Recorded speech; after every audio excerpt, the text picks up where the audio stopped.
guys, welcome back to the channel. John here. It's time to start building our dreams. As you can tell, it's a little bit loud outside. Harbor Freight just released their new off-road 4-jack. I talked to the local store. I'm actually gonna have to do a little bit of driving to go get it because it's not in all stores yet. And right now, it's $299.99. Now that's pretty expensive. That's 300 bucks. But what you're getting is a 3-ton jack that can go anywhere, do anything. There's a lot more applications for a jack than just an off-road vehicle. And this may be the perfect jack, but for the most part, I've got a tractor, I've got a truck, I've got trailers.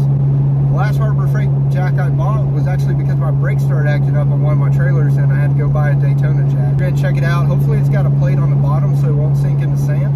And we'll see how it goes and we'll do a full-on review. Why? Because, you know what? It's what we do. Here at Start Building Dreams, we're all about tractors, tools, and trucks. So go ahead and roll that footage.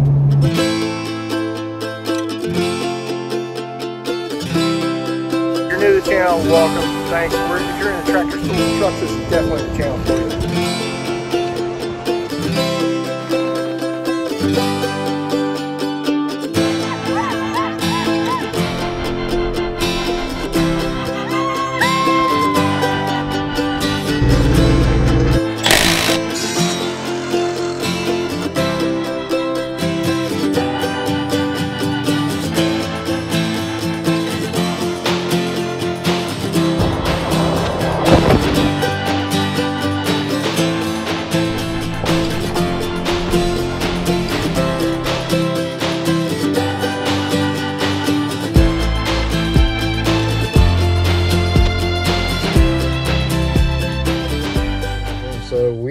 Officially at Harbor Freight.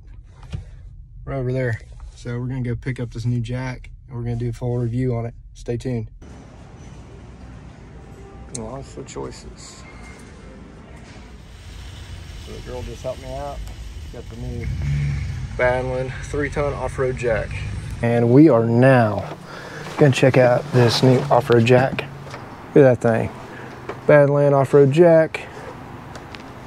Says it's 6,000 pounds, 29 1/16 maximum lift height, 6 1/4 minimum lift height, locking adjustable height extension, so we'll try that out, and then composite wheels. So that's what the jack's going to look like, and we're going to take and we're going to unbox this thing. Okay guys, so we unloaded the Harbor Freight off-road jack. We have it on our lifetime table, and we got a tape measure just to see how high it is.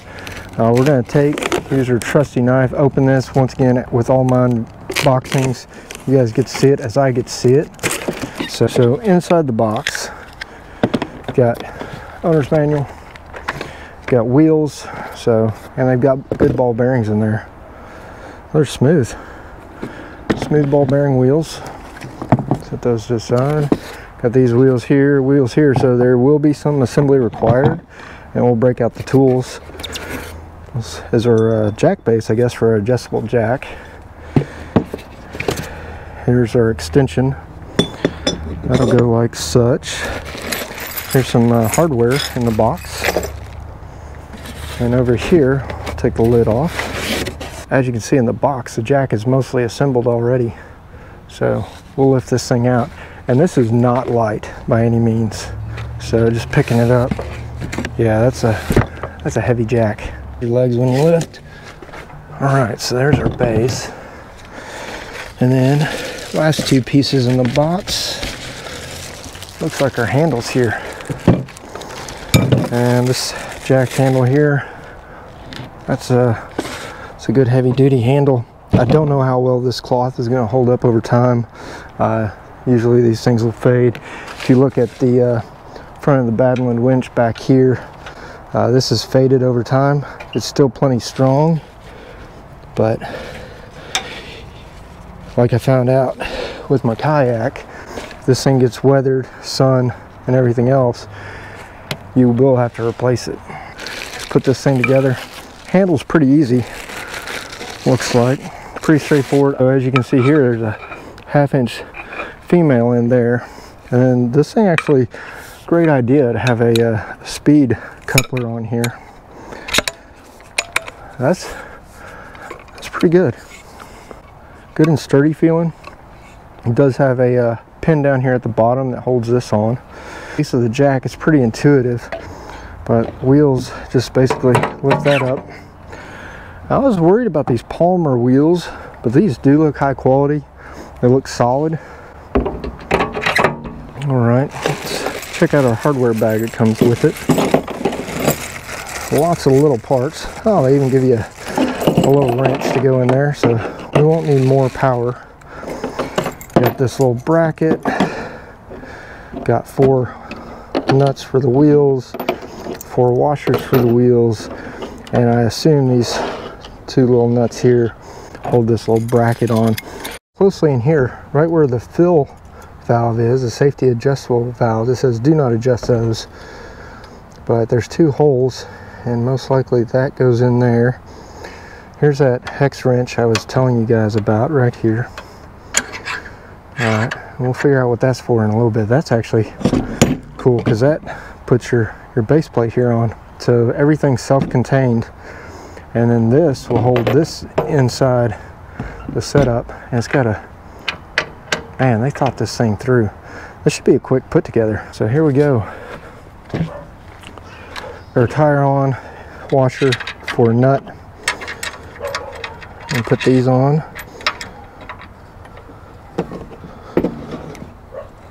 So no fancy tools. Oh man, that's smooth. Look at that.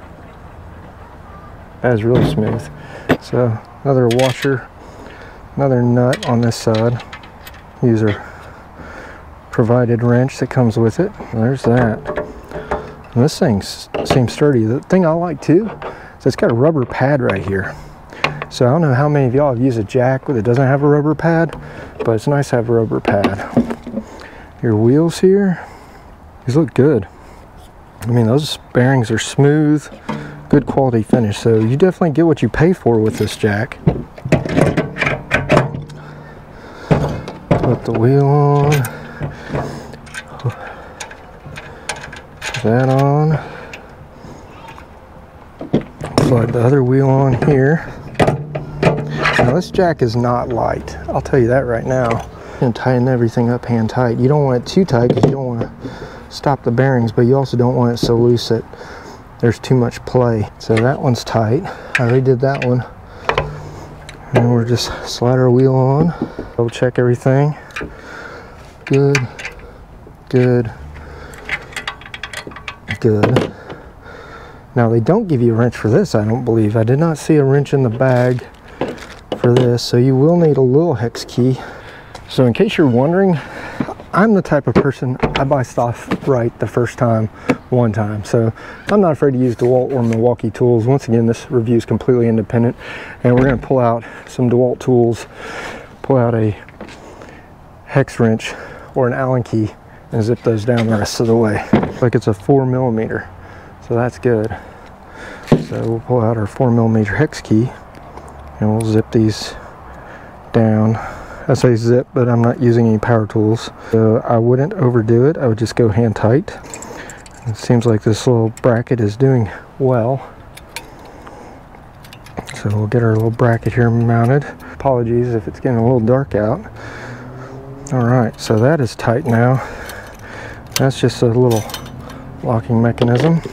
All right, so let's go to storage mode. This thing comes with a clip, comes with this adjuster, and this ring.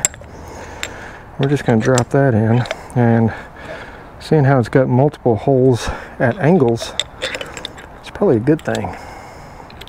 So there's that. It's got these holes here, and I'm going to lay this in, and then I'm going to spin the jack around.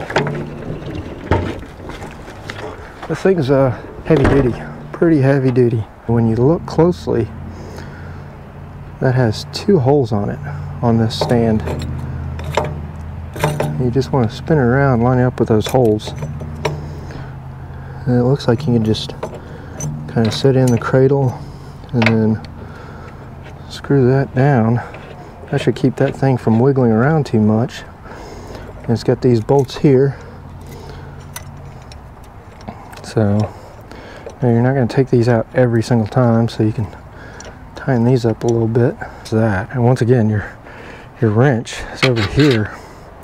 Use this wrench when you want to install this. So that wrench just simply slides down into this hole, and you kind of have to push on the side, push it down, take our handle right here, slide that in, right, till it clicks, put some pressure down. As you can see, it lifts up the front of the jack. So far this little piece here is giving me the most problems or issues. This little block here, there it goes. So if you have the same problem I have, put your finger underneath this little shipping block underneath and kind of pull forward like that.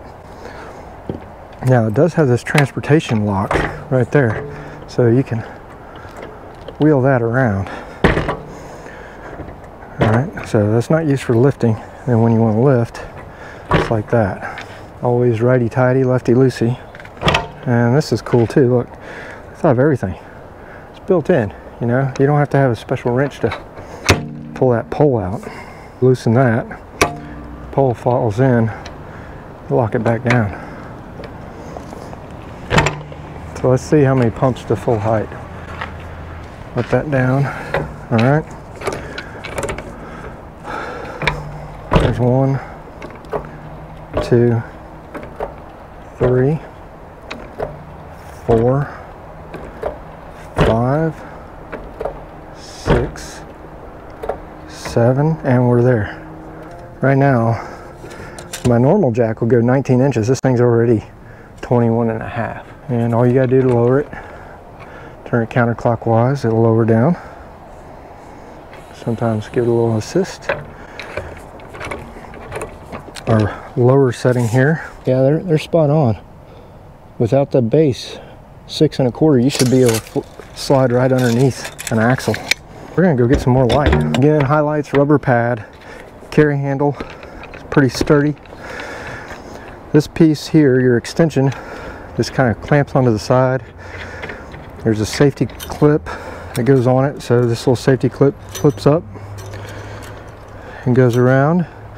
And you know what? Safety clip has already come off. That is not cool.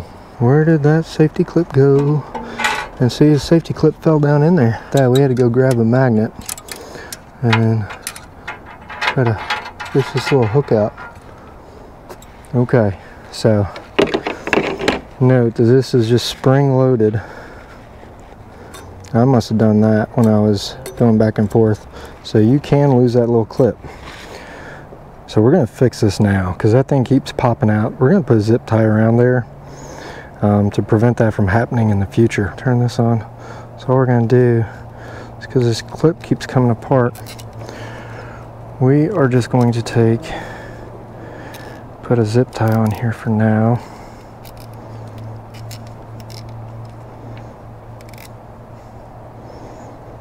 Just to keep some tension on there, so maybe it won't pop out, because what it was doing, we'll test it. There we go. Alright, well that seemed to fix it. So buy one of these at Harbor Freight, buy some zip ties, because you're going to need one right there, and these are good quality, you know, 1/4 inch zip ties. And keep an eye on that, because you don't want to lose that spring. Next thing we're going to try out is, if you're in a situation where you would need more lift, you're going to pull this off, pull that out. Has some plates here. These 2 bolts align with these 2 holes. Voila! Another trick or close-up is, I was trying to screw it in like this. You gotta offset it 45, and if you look down in there, there's a hole in this base plate, and that's where you got to align everything. So you're lifting off the base plate, not the little rotating assembly. So that was all me. So that's why we do these reviews. Find those little tips and tricks to help you guys out. Now we've got our holes aligned the right way.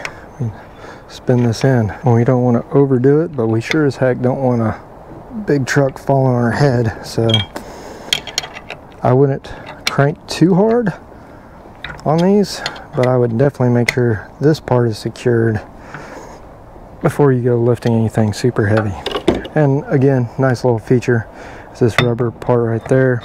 And then there is some play on this. So if we go all the way down like that, you could lift straight, put your pin through here, and then lock it in. This pin is nice, so that is good quality. Once you're done with your wrench, stow your wrench away. Okay, so that is good. Now let's double check our measurements. So minimum you're going to need to clear underneath an axle or whatever when you have that installed, you need at least 12 inches. Okay, so you're probably not going to get that underneath the rear differential of a stock Jeep. Looking at about 11 inches of clearance right there. All right, the first thing everybody's going to ask is, let's see if it'll lift the Jeep. All right guys, so another thing I noticed right here, there is lots and lots of grease. Okay, so that's where all that grease was coming from in my hand. You're not going to be able to get around the pumpkin. You can barely get under a control arm. So let's lower this thing back down. Take our pin out. Apologies, it's dark. We'll do some of this in the daylight and you'll get to see a lot more of this jack. This is just an initial review, but we're going to use this jack here coming up. Now this is a Jeep with 37s, and in a driveway, as you can see, we've got about a ½ inch of clearance. We're just going to lift it underneath the differential right here. Okay, and the Jeep is going up.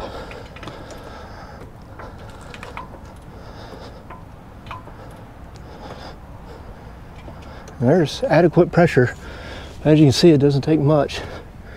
That tire's off the ground. So be careful when you're letting it down. Try to let it down slowly on the vehicle, okay? All right, next test. Ram 3500. So it picked up the Jeep, no problem at all. So that's the Jeep. We're giving it a pump. This 1, 2, 3, 4, 5, 6, 7. I'll tell you what guys, it is picking up a Ram 3500.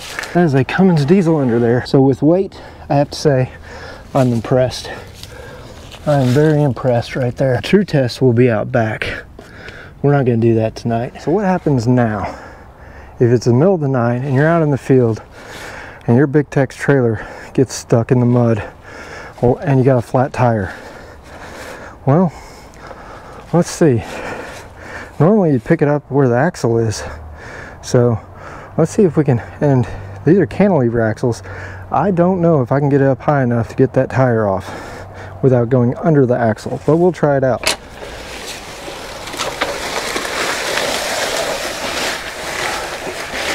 So that's pretty impressive. It's long grass. Thing is moving. This is not where you'd want to lift it. Ideally, you'd want to lift it from the axle. But here it is, just to see if it'll sink in the ground. This trailer hasn't moved in a while. The suspension is unloading. And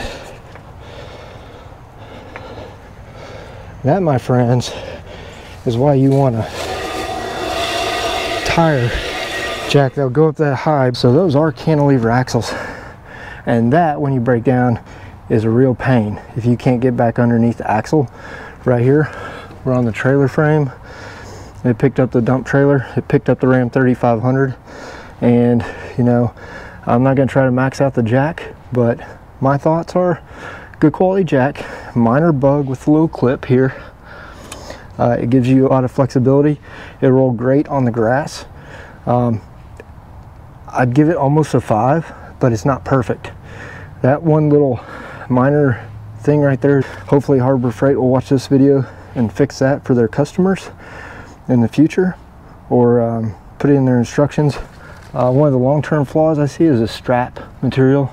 Straps don't do well over time. This is a nice cushioning handle, but if you're going to be outside, this thing rides in the back of a Jeep a lot, eventually that strap is going to break. So the locking pin here for transport, it's good, it's easy, it functions well. The rate, so you just got to learn your jack. It actually does good at lowering a vehicle down. The fact it's got rubber pads both here and on the main. I think it's a great little jack. And I can tell that it did go down in the dirt. So, haven't tried it on sand. Again, this is just our initial impression. But so far, I think it's a $300 jack. It is a good quality, heavy duty built. You could mount this in the back of your overland vehicle. For sneak peeks on upcoming episodes, check us out on TikTok and Instagram. I don't claim to be an expert, but if I can help motivate, inspire, and empower you guys with the knowledge to get out there and start building your dreams, that's my true motivation. Coming up on a future episode, this jack will be put to use. Just waiting on a few more packages from FedEx, so keep checking back. If you would, smash that like button, smash that subscribe button, and keep coming back for more. Cool.